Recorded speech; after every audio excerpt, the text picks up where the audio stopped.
Hi అండి, అందరికీ good evening. 'Dhurandhar 2' cinema ఎంతమంది చూసిర్రు? ఒకవేళ చూస్తే గనక దాంట్లో మీకు నచ్చిన సీన్స్ ఏమున్నాయి ఒకసారి చెప్పండి. అయితే ఫస్ట్ ఆఫ్ ఆల్ ఇది నేను కొంతమందికి అర్థమయ్యేలా చెప్పాలనుకుంటున్నాను ఈ సినిమా గురించి. ఏందంటే ఇది కేవలం హిందువుల కోసం సినిమా తీసిరని చాలామంది దాని ప్రాపగండా అని తీస్తున్నారు. నేను ఇక్కడ ఒక కన్క్లూజన్ ఇవ్వాలనుకుంటున్నా. 'ధురంధర్' అనేది కేవలం ఇండియన్ కోసం మాత్రమే తీసింది. నిజమైన భారతీయుల కోసమే తీసిన సినిమా. ఎవరికి అగనెస్ట్‌గా అంటే ముస్లింలకు అగనెస్ట్‌గా కాదు, పాకిస్తాన్‌కి అగనెస్ట్‌గా కాదు. ఓన్లీ టెర్రరిస్ట్‌లకు మాత్రమే అగనెస్ట్‌గా, పాకిస్తాన్‌లో ఉన్న నిజమైన పౌరులకు మాత్రం కాదు. ఫస్ట్ ఇది అర్థం చేసుకున్న తర్వాత సినిమాని చూస్తే ఆ భూతద్దాలు తీసి, ఆ కళ్ళద్దాలు తీసి చూస్తే మాత్రం సినిమా బాలే అర్థమవుతుంది. సో, ముఖ్యంగా మనం ఇప్పుడు డిస్కషన్ చేయాల్సింది ఏందంటే దాంట్లో బాగా నచ్చిన సీన్స్ ఏమున్నాయి? ఒకసారి నరేటివ్ చేద్దాం. దాని గురించి రివ్యూ కాదు, జస్ట్ ఒక కామన్ ఆడియన్స్‌గా ఎళ్ళినప్పుడు సినిమా చూసినప్పుడు ఏం నచ్చుతుంది బాగా అనేది ఒక్కసారి మనం చూద్దాం. అయితే అక్కడ మన హీరో ఉంటాడు కదా! నాకైతే ఆయన హీరోలాగా అనిపియలేదు. రియల్ ఆర్మీలాగా అనిపించినాడు. ఎందుకంటే డెడికేటెడ్ ఫుల్ బ్లడ్ పెట్టి సినిమా తీసిండు. సినిమాలో యాక్ట్ చేసిండు కూడా రణవీర్ సింగ్ గారు. ఫస్ట్ ఆఫ్ ఆల్ ఆయన నటనకి హ్యాట్స్ ఆఫ్.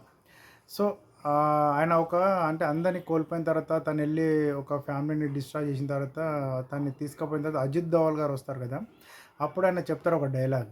నేను ఏం చేయాలి ఇండియా కోసం, ఇది ఏంది నాకేమో అవార్డులు వస్తాయి ఇట్లా అని కొంచెం డిసప్పాయింట్‌లో చెప్తే అప్పుడు తను చెప్తాడు. ఎవరు అజిత్ దోవల్ గారు అనే క్యారెక్టర్‌లో ఉన్న అతను చెప్తాడు డైలాగ్ ఏముంటుందంటే, "నువ్వు మగాడిగా పుట్టావు కాబట్టి ఫైట్ చేయాల్సిందే. అంతేగాని నీకు అవార్డుల కోసం, రివార్డుల కోసం అసలు నువ్వు ఆశించొద్దు. ఎందుకంటే పుట్టినప్పుడు కంపల్సరీ ఫైట్ చేయాల్సిందే." ఇదొక డైలాగ్ నాకు ఎక్కడ తాకింది. సెకండ్, అక్కడికి పాకిస్తాన్‌కెళ్ళిన తర్వాత అంటే చాలా ఫైట్ జరుగుతాయి, అన్నీ అయిపోతది. ఒక్క దగ్గరికెళ్ళిన తర్వాత విలన్ని కొట్టిన తర్వాత అక్కడున్న టెర్రరిస్ట్ ఎవడైతే లీడ్ ఉంటాడో వాడిని కొట్టిన తర్వాత డైలాగ్ రాసిండో డైరెక్టర్ అక్కడికి మస్త్ అనిపించింది. అది ఏం డైలాగ్ అంటే, ఇది నయా భారత్. ఇది మోడీ డైలాగ్ యాక్చువల్‌గా. అక్కడ వాడుకున్నట్టున్నారు. ఇది నయా భారత్. ఇప్పుడు గాయపరిస్తే భారత్ ఎలా రియాక్ట్ అవుతుందో తెలుసా? ఏ ఘర్ మే ఘుసేంగే అండ్ మారింగే అని డైలాగ్ ఉంటుంది. దానికి థియేటర్ మొత్తం విజిల్ అంటే విజిలేసినాయి. సో, ఇదొకటి చాలా నచ్చింది. ఇంకొకటి డైలాగ్ ఉంటుంది.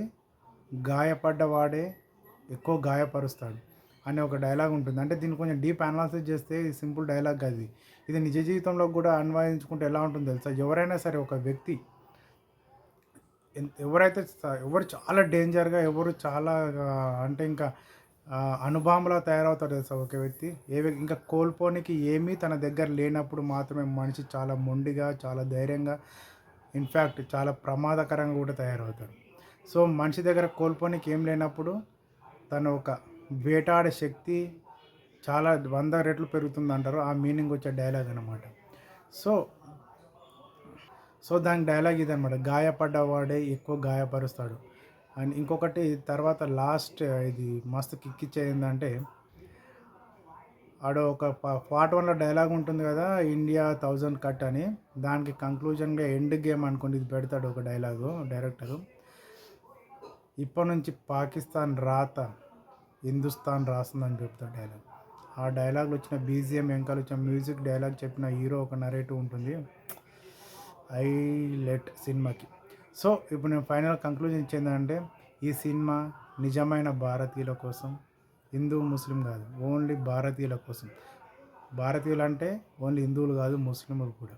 సో, నిజమైన భారతీయులు ఎవరైతే ఉన్నారో వాళ్ళు ఖచ్చితంగా సినిమా చూడండి, సినిమాని అప్రిషియేట్ చేయండి. జై హింద్, జై భారత్.